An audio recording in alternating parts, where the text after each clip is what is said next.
Alors, je suis Olivier Scott, je suis adjoint au maire de Bordeaux, en charge du handicap et de la lutte contre toutes les discriminations. Il y en a beaucoup, 140 événements sur l'ensemble des 16 communes de Bordeaux Métropole qui participent, une cinquantaine sur Bordeaux. Quand vous parlez d'outils pour cette quinzaine, je crois que c'est le bon terme. Un outil pour mettre en valeur les associations qui travaillent tout au long de l'année, donc il y a le côté événementiel, vitrine. Un outil aussi pour travailler ces sujets, travailler sur des approches intersectionnelles, faire travailler des associations ensemble, mobiliser le droit commun. Il faut arriver à sortir des structures militantes, même si leur travail est important, pour que vraiment l'ensemble de la population, les uns et les autres, on s'empare de ces sujets de lutte contre les discriminations. Permettre aussi de mettre le pied à l'étrier à certaines associations ou à certains événements. Voilà, c'est vraiment comme ça qu'on souhaite la porter. Mise en valeur d'actions qui ont lieu toute l'année, montée en compétences d'associations et mobilisation du droit commun sur ces sujets de lutte contre les discriminations.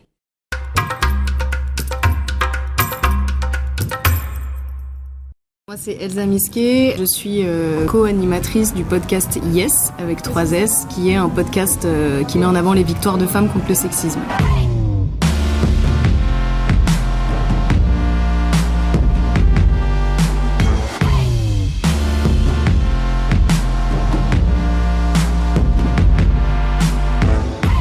Bonjour à vous, nous revoilà pour un nouvel épisode de Yes, le podcast de Warrior. L'idée c'était qu'on puisse garder une trace de ce qui a été dit, parce que les intervenants sont vraiment spécialisés dans leur domaine, experts, et que du coup ça permet derrière d'éduquer les gens sur des questions auxquelles ils sont pas forcément confrontés au quotidien, sur des préjugés dont ils sont pas forcément conscients, etc. Et je pense que c'est vraiment l'éducation qui fait la différence sur ces sujets-là. Donc ce serait dommage que ce soit juste pour les gens qui étaient là ce soir et que personne d'autre puisse en profiter. Le podcast est à la radio ce que YouTube est à la télévision, c'est-à-dire un espace hyper libre. C'est comme la radio libre aussi, hein, dans le sens où n'importe qui peut dire ce qu'il a envie de dire sans avoir besoin de passer par des institutions, des grosses radios, etc. qui vont pas forcément, auxquelles on n'a pas forcément accès quand on n'est pas dans un certain milieu. Du coup, le podcast ça marche parce que ça donne beaucoup la parole aux personnes minorisées de manière générale, que ce soit les femmes, les personnes LGBT, les personnes racisées, et du coup en fait c'est des personnes qui peuvent vraiment parler de leur expérience, parce que justement les médias se rendent compte qu'il y a une demande, qu'il y a un besoin énorme en fait de parole et de partage d'expérience, et je pense que le podcast a aidé à visibiliser des thématiques qui ne l'étaient pas à la base, donc moi je pense que c'est vraiment ça, c'est un espace de liberté, de parole pour des personnes à qui on tend pas le micro d'habitude en fait.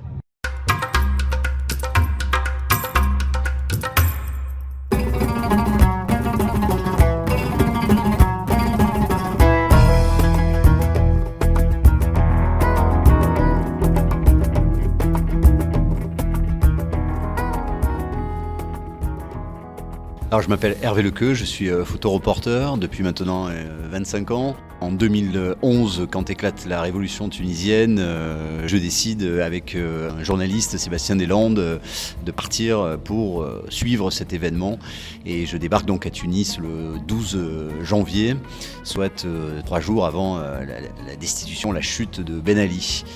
Alors en fait, j'étais depuis de nombreuses années déjà en contact avec la jeunesse issue de l'immigration, comme on dit en France, dans les quartiers populaires, en particulier dans les banlieues françaises. Je m'intéressais beaucoup aux communautés donc maghrébines de France. J'avais de nombreux amis en banlieue qui ont vu monter ce qui s'est avéré être une révolution. Et j'ai voulu tout de suite aller voir cette jeunesse qui était en train de se soulever. Et donc quand j'ai vu les prémices de cette révolution éclater Kasserine, à Sidi Bouzid, j'ai voulu me rendre sur place. Et en tant que reporter, donc documenter au quotidien avec un angle particulier, à savoir justement l'angle de la jeunesse des quartiers populaires. Donc je suis allé tout de suite à la Casbah de Tunis et j'ai eu la chance d'assister un peu aux premières étincelles de cette révolution à Tunis. Il y avait déjà eu quand même pas mal de morts, donc c'était assez tendu sur place. Les jeunes étaient très mal organisés évidemment, ils étaient dans une première manifestation de leur vie, puisque les Tunisiens n'avaient pas le droit de manifester à l'époque. Ils osaient brûler les premières effigies de Ben Ali, qui étaient affichées partout, au-dessus des cafés, dans les rues, etc. Et c'était vraiment les premiers gestes révolutionnaires, puisque à l'époque, encore une fois, on n'avait ni le droit de parler politique au café, ni le droit de se réunir, et encore moins donc de manifester dans les rues. Donc voilà, je me suis retrouvé un peu en première ligne grâce à ces jeunes protégés, ou en tout cas orientés dans la manif pour éviter le pire. Voilà, et crescendo, j'allais dire, jusqu'au 14 novembre, jour de la chute de Ben Ali. Et donc aujourd'hui, grâce à l'association IFS, j'ai réussi avec cette invitation à montrer cette série d'images que j'ai réalisées au cœur de cette révolution, du côté de la jeunesse, avec cette jeunesse donc rebelle, ou en tout cas insurrectionnelle, de Tunis. Et donc la fin d'un régime dit dictatorial, ou en tout cas un régime autoritaire que représentait le RCD et Ben Ali. Mais ça reste vraiment un élan, j'allais dire Facebook presque, qui s'est emparé de tout le pays, mais surtout avec des motivations aussi basiques que la liberté. Mais au final, voilà, moi j'en retiens un grand mouvement insurrectionnel, des jeunes qui sont déterminés, qui ont réussi à faire chuter un régime, qui n'ont pas eu peur, et pour certains, j'en retiens surtout qu'ils ont perdu leur vie pour la liberté.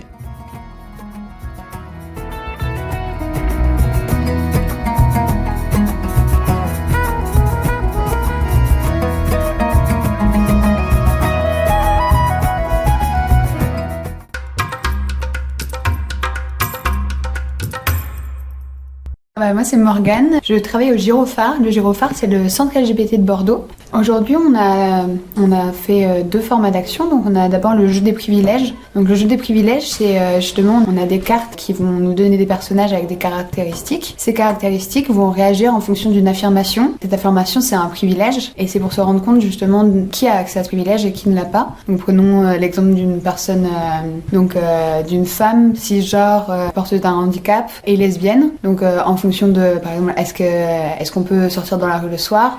Il y aura toute cette notion de privilège qu'ont les hommes dans l'espace public, qu'ont moins souvent les femmes, même si ça évolue. Et donc ça permet de déconstruire notre vision du monde et surtout de parler des oppressions systémiques et de ce monde cis et hétéronormé. Là, enfin, on se pose la question, on se rend compte. Le fait de faire un pas de côté, donc en incarnant un autre personnage, ça permet de se rendre compte des gens à qui on est confronté, justement de notre vision, leur vision, et faire évoluer un peu le schmilblick autour de qui a droit à quoi, et est-ce que c'est logique? Bon, ça ne l'est pas, mais l'avantage de ce jeu, c'est que ça travaille sur l'intersectionnalité, donc le fait qu'on subit plusieurs types d'oppression en fonction de plein de caractéristiques, et le fait de capter on subit cette oppression, mais à la fois on a aussi accès à ce privilège, et le fait de faire un pas de côté et de comprendre le positionnement des autres, et justement de pas se regarder le nombril à ce moment-là.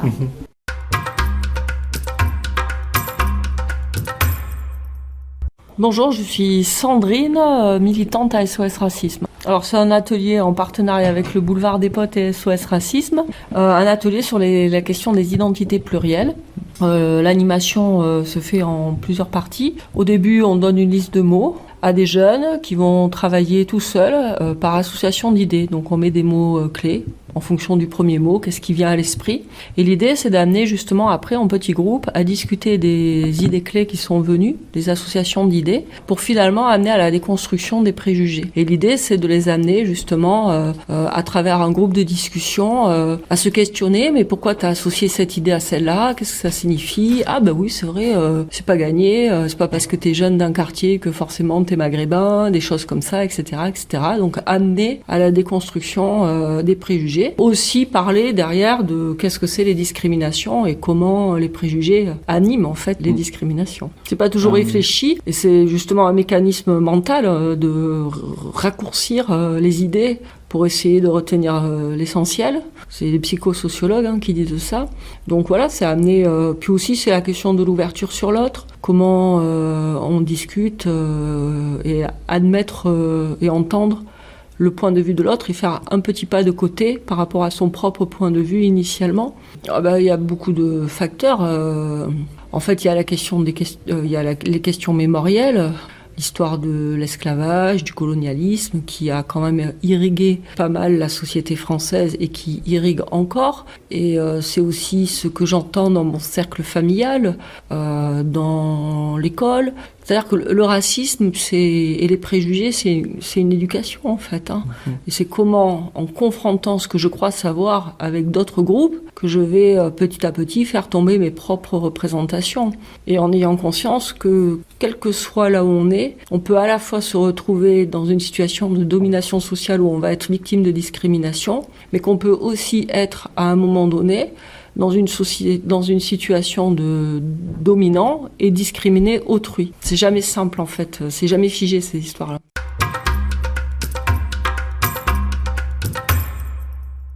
Moi je suis Ghislain Valin, je suis animateur socioculturel à l'UNADEV, l'Union nationale des aveugles et déficients visuels. Je suis un petit peu le pilote, on va dire, de ce projet de fresque spécifique pour aveugles. En fait, il y a bientôt 2 ans, j'ai été contacté par une association bordelaise qui s'appelle le Pôle Magnétique, qui est la référence du street art à Bordeaux en fait, qui gère une galerie qui s'appelle Magnetic Art Lab. Ils avaient fait venir un artiste nantais qui s'appelle The Blind, qui a développé ce concept de graffiti pour aveugles. Ça, c'est le fruit en fait d'un travail qui a été mené cette semaine dans le cadre d'un stage de street art. Donc l'artiste The Blind a travaillé avec 5 bénéficiaires et puis travaillé sur un message en braille. Donc c'est un peu la spécificité, c'est qu'il y a sur cette fresque un message caché, on va dire, un message en 3D. On a moulé des points qui sont en fait des demi-sphères en fait en plâtre qui sont collés et qui forment un message en braille. Donc ce soir, l'idée pour nos nombreux visiteurs, c'est d'essayer de décrypter ce message à l'aide d'un alphabet braille qu'on met à leur disposition. Et puis l'idée là ce soir, c'est de quelque part obliger les voyants à faire l'effort. C'est eux qui se retrouvent en situation de handicap.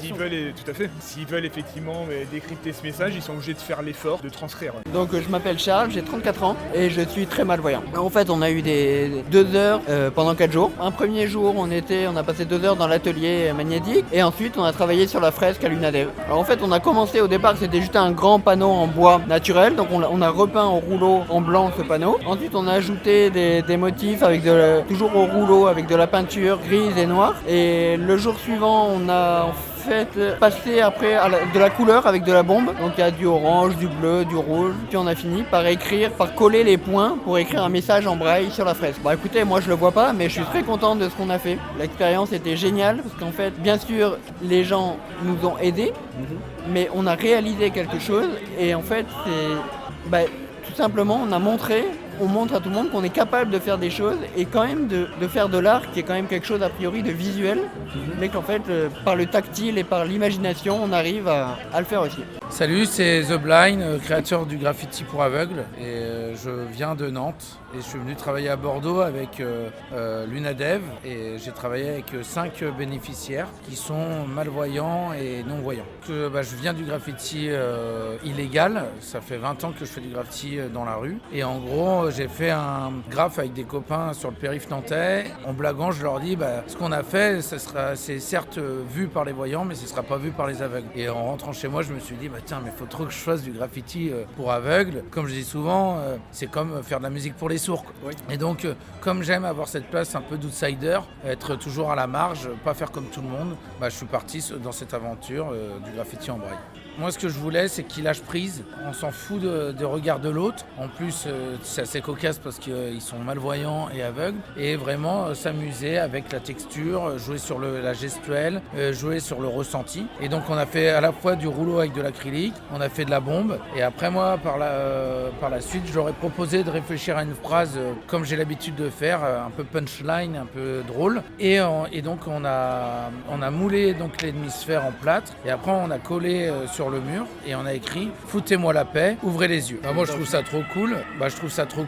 Il y a un vrai partage. Les voyants et les déficients visuels apprennent à découvrir le braille ou en tout cas à partager comment ils arrivent à écrire et à lire. Et il y a des très très bons retours. Franchement, c'est que du positif.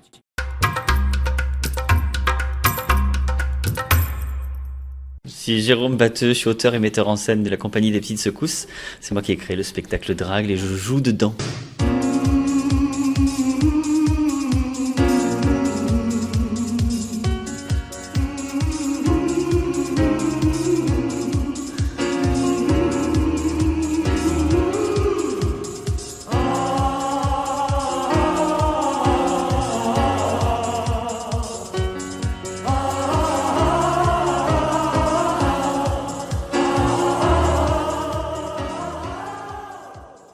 Le spectacle, il parle vraiment de la liberté d'être soi et de dépasser mon envie de plaire à tout le monde et de rentrer dans les cases. Alors, en ça, oui, ça résonne, je crois, avec les thématiques de la quinzaine. C'est comment, dans un monde qui parfois écrase un peu l'individu, comment est-ce qu'on fait pour être soi-même complètement, pour se sentir libre d'être soi. Après, moi, je me rends compte... en vieillissant, en devenant plus mature, que les libertés, c'était moi qui me les interdisais en fait, et c'est un peu ce que dit le spectacle, c'est-à-dire que c'est moi qui m'autorise à être moi-même en fait. Le spectacle est vraiment ancré dans mon histoire personnelle, c'est vraiment de moi dont je parle dans le spectacle. J'ai créé ce personnage de drag queen qui me permet d'être plus libre, déjà parce que quand j'étais plus jeune, je me suis rendu compte que j'étais homosexuel et que si j'avais un corps qui était trop féminin, j'allais traduire ce que j'étais et que je risquais des colibets ou pourquoi pas un marron dans la gueule. Aller chercher ce personnage de drag queen, qui est un personnage qui assume sa féminité, qui a un corps peut-être plus volubile, plus en rondeur, ça me libère déjà. Et le fait de libérer le corps, ça libère aussi la parole. Ça me permet aussi d'être totalement libre, encore une fois, de dire ce que je veux et d'assumer qui je suis. Le jeu de mots, évidemment. Vous allez monter tout ça, évidemment. Bien sûr, évidemment. Oui, c'est la drague, en effet, c'est la séduction. C'est ça, c'est moi, pendant des années, des dizaines d'années, en fait, j'ai essayé de plaire à tout le monde, de plaire à mes parents, de plaire à mon petit ami, de plaire à mes voisins, de plaire à mes amis et de plaire aussi au public. J'avais envie qu'ils m'applaudissent et qu'ils m'applaudissent très très fort, et j'avais envie aussi que les professionnels du spectacle qu'ils m'aiment, et voilà, j'avais envie de tout ça, mais sauf que pour draguer tous ces gens-là, il fallait m'adapter à ce que je pensais qu'ils voulaient que je sois et donc ne jamais être moi-même. Donc drague, c'est ça, c'est se dire ok, si je veux être moi et être libre, est-ce que faut pas que j'arrête de draguer un peu ?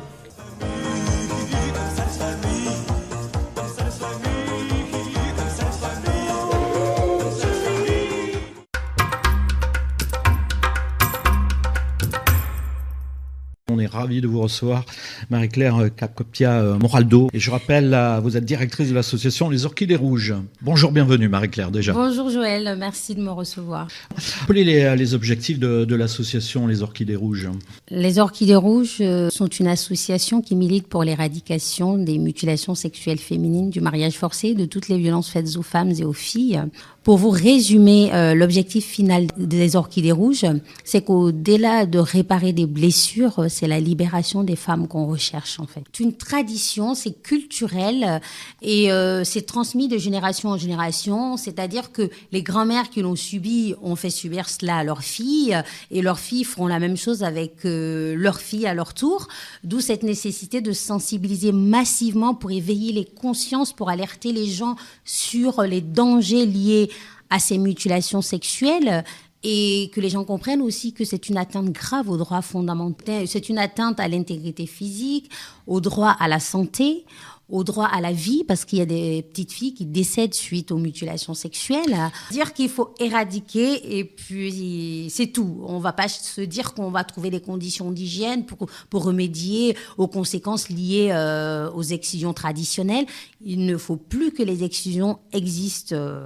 Plus qu'une violence, c'est une amputation. Clairement, c'est un organe qu'on va ôter à une petite fille et puis qui va avoir une conséquence énorme sur sa vie sentimentale, sur sa vie sexuelle, sur sa vie professionnelle aussi. Les femmes, elles disent souvent « je ne me sens pas femme, je ne me sens pas une vraie femme, je ne me sens pas une femme à part entière ». Donc, ce sont des conséquences vraiment graves au niveau psychologique et qui ont un impact sur toute la vie de ces personnes. La quinzaine, c'est très important pour nous. Ça fait partie des temps forts de l'année auxquels on participe en partenariat avec la ville de Bordeaux. Pour moi, c'est important parce que ça crée une synergie qui, on va dire, met en lumière les droits des femmes et des filles et les droits des humains, parce qu'on parle aussi d'égalité au sens global du terme. Et pour nous, c'est vraiment important que nous nous inscrivions dans ce type d'événement, parce que tout simplement, ça nous permet aussi de voir comment on peut conjuguer nos forces avec celles celles des autres structures ou celles des autres personnes engagées sur notre territoire. Alors cette exposition Sexualité tout un art, c'est un projet qui est né du fait qu'on s'est rendu compte que beaucoup de femmes qu'on accompagne ne connaissaient pas leur droit à la sexualité. Et on a mis en place ce projet au mois de juin qui a obtenu la double labellisation Génération Égalité ONU Femmes France. Et ensuite, pour ce projet et l'ensemble de l'œuvre de l'association, nous avons obtenu le prix Résilience d'ONU Femmes France. Et c'est un travail, en fait, qui a été fait en apportant l'information au droit à la sexualité aux participantes et également les informations sur la santé sexuelle. On a utilisé 2 outils, la parole et la création artistique. Ce projet a été monté avec des bénéficiaires des Orchidées Rouges, notre sexologue et notre art-thérapeute. Les femmes ont élaboré à travers la parole. Ensuite, elles ont fait réaliser des tableaux et des déclinaisons du clitoris, organe sexuel par excellence féminin, en se basant sur des créations d'artistes connus comme Frida Kahlo, par exemple. Et le résultat de tout ce travail a été exposé au marché des Douves, aux 4 rues des Douves.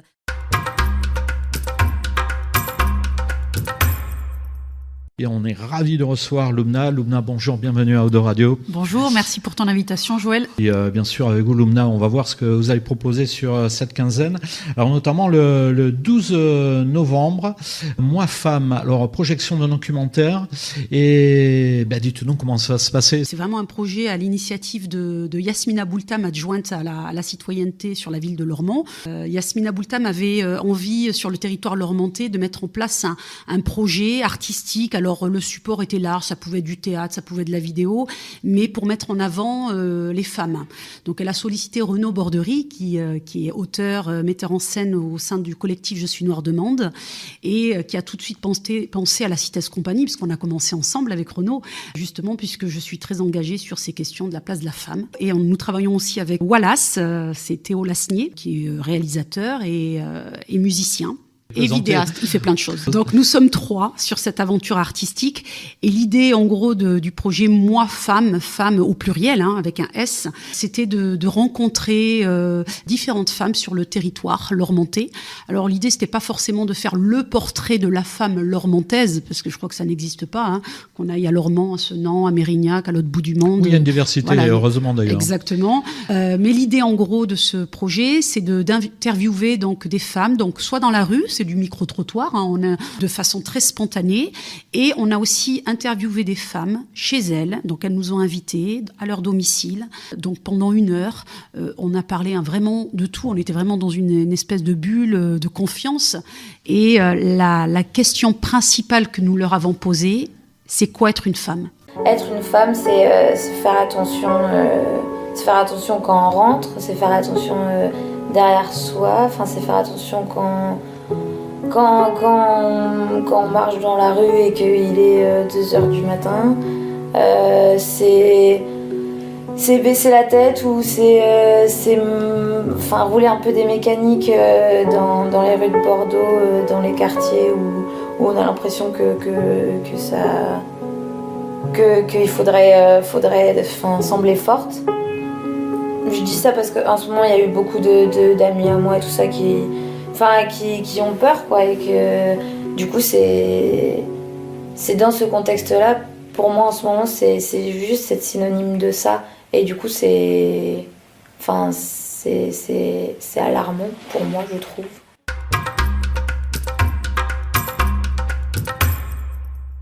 Tout de suite, on va accueillir comme il se doit nos invités du jour. Clémence Poujol, bonjour, bienvenue à Odo Radio. Bonjour. Alors Clémence, vous êtes directrice de l'association C'est Carré. Exactement. Marie Lavergne. Oui, bonjour. Alors, vous êtes au sein de cette association chargée de développement. C'est ça.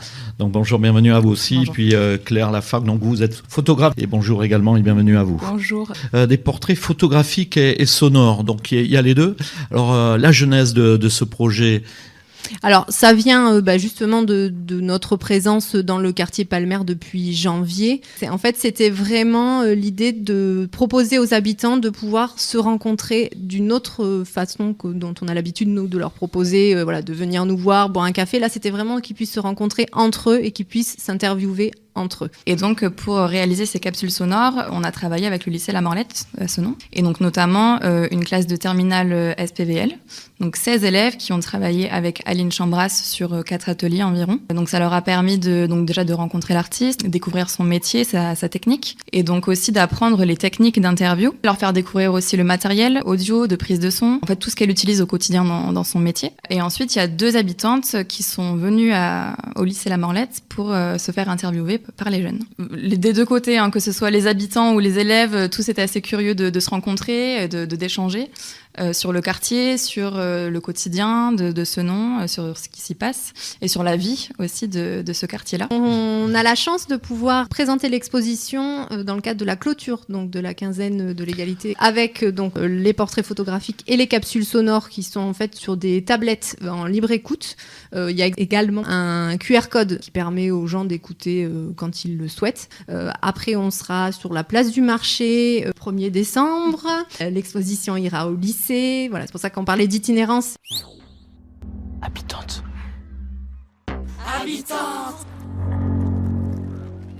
Habitant. Je m'appelle Fatma Aydogmus.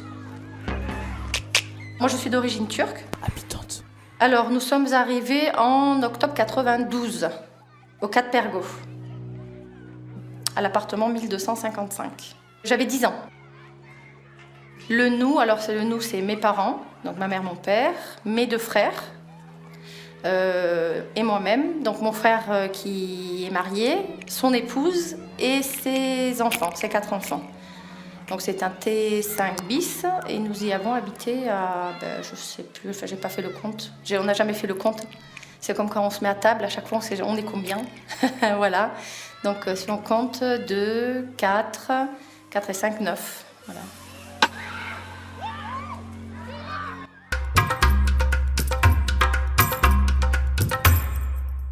On est ravis de recevoir sur notre antenne Marie-Françoise Rebaud. Marie-Françoise, bonjour, bienvenue sur l'antenne d'Eau de Radio. Bonjour. Voilà, alors je le précisais tout à l'heure en préambule, vous êtes directrice du CIDFF, le Centre d'information sur les droits des femmes et des familles. J'ai envie de dire bravo. Vous n'avez rien écorché, c'est tellement rare. C'est important pour vous de participer également à un événement de cette ampleur au niveau de la métropole. Ah oui, c'est effectivement très important pour nous de participer à cette quinzaine de l'égalité et de la diversité, parce qu'en fait, ça va au-delà de l'égalité homme-femme. Et la question de la diversité sur tous ces points, elle intéresse la question des femmes. Donc pour nous, c'est important que tout ça soit réuni et d'y participer et voilà, d'en faire un moment où c'est donné à voir, cette question-là est donnée à voir plus largement encore que ce que l'on fait au quotidien, quoi. Donc oui, c'est très bien. Et puis ça crée forcément des émulations et des nouveaux projets. Nous, dans cette quinzaine de l'égalité, on va dire que on est intervenu sur deux points, enfin à 2 moments, avec dans le cadre du projet Marianne, dont vous avez peut-être dû parler. Bien sûr, tout à fait. Qui est un projet qui est mené par une compagnie théâtre qui s'appuie pour mener leur spectacle sur des expériences de femmes. Et donc, ils sont venus sur un groupe de femmes au CIDF à Senon pendant 4 ou 5 séances pour échanger, pour discuter, pour interroger la question des femmes et la mettre en exergue dans le cadre de leur spectacle. Donc ça, c'est très intéressant pour nous d'impliquer sur cette question-là le public qui lui-même n'a pas souvent l'occasion d'exprimer sur cette question-là. Et puis on a un autre projet qui a été fait également, qui est issu également d'un autre groupe de femmes. C'est un projet qu'on a fait avec un groupe de femmes qui étaient en formation et qui ont réfléchi à un projet sur l'égalité qu'elles aimeraient mener ensemble. Et elles ont créé un outil sur le sexisme ordinaire pour les jeunes, comment les enfants ou les jeunes jusqu'à 26 ans vivent le sexisme ordinaire dans les rues. Et elles ont donc fait un jeu qui s'appelle Lève ta main si, lève un doigt si. Ça, c'est quelque chose qui est sur TikTok et Instagram. Et donc ça interroge les jeunes. Lève ta main si. Alors elles ont posé un certain nombre de questions. Si tu as déjà été accosté dans la rue. Et on voit comment les jeunes peuvent être parfois mis à mal sur cette question-là dans l'espace public. Ça, c'est deux moments un peu qu'on a valorisés dans le cadre de la quinzaine de l'égalité.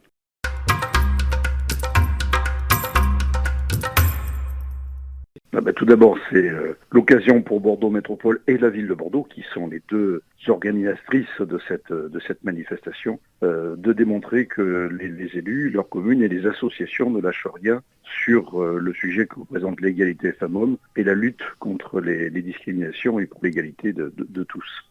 16 communes participent à cette opération, 16 sur les 28 que compte la métropole. Donc vous voyez que l'engagement est très large, 3 communes de plus qu'habituellement, et le fait que ça ait pu être organisé en présentiel juste après cette période très compliquée que nous avons tous vécue est pour nous un vrai plaisir, puisque c'est de la culture, c'est de la musique, c'est du théâtre, c'est un certain nombre de manifestations, y compris sportives, qui démontrent l'envie pour les communes de montrer que nous battons pour ces valeurs. Écoutez, les enjeux de ces 2 semaines reposent sur un certain nombre de manifestations qui permettent de pouvoir démontrer dans chacun des domaines que j'ai indiqués, par du théâtre, par de la musique, des expressions qui permettent de montrer donc que l'égalité femmes-hommes reste encore un sujet sur lequel nous devons nous battre ensemble. La lutte contre les discriminations également. Alors, c'est le maire d'une commune avec 84 nationalités qui vous en parle, et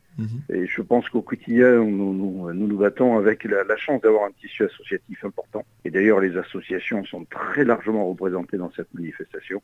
Donc ces 84 nationalités vivent en bonne harmonie à ce nom, et moi je m'en félicite. C'est un peu également l'enjeu dans l'ensemble des communes.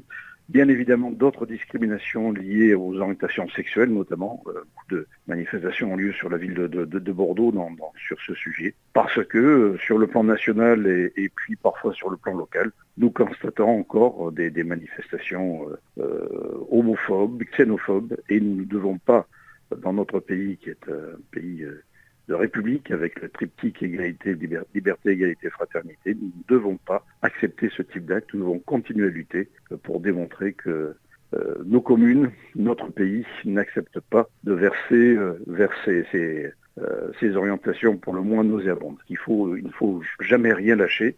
J'ose dire aujourd'hui, encore moins quand nous entendons parfois des propos nationaux qui sont bien éloignés de nos valeurs. Mais déjà, moi, je suis fier de le porter parce que le président de Bordeaux Métropole, Alain Ziani, m'a confié cette responsabilité au sein de Bordeaux Métropole. Et puis, c'est en quelque sorte le prolongement de ce que nous faisons déjà sur notre commune. Moi, je suis heureux de voir que ça se propage et c'est partagé sur l'ensemble de la métropole. Puis, je suis encore plus satisfait et heureux quand la soirée de clôture de cette manifestation aura lieu au Rocher de Palmer. C'est un épilogue, mais pas une fin, puisque c'est un combat permanent et pour lequel nous ne devons jamais rien lâcher.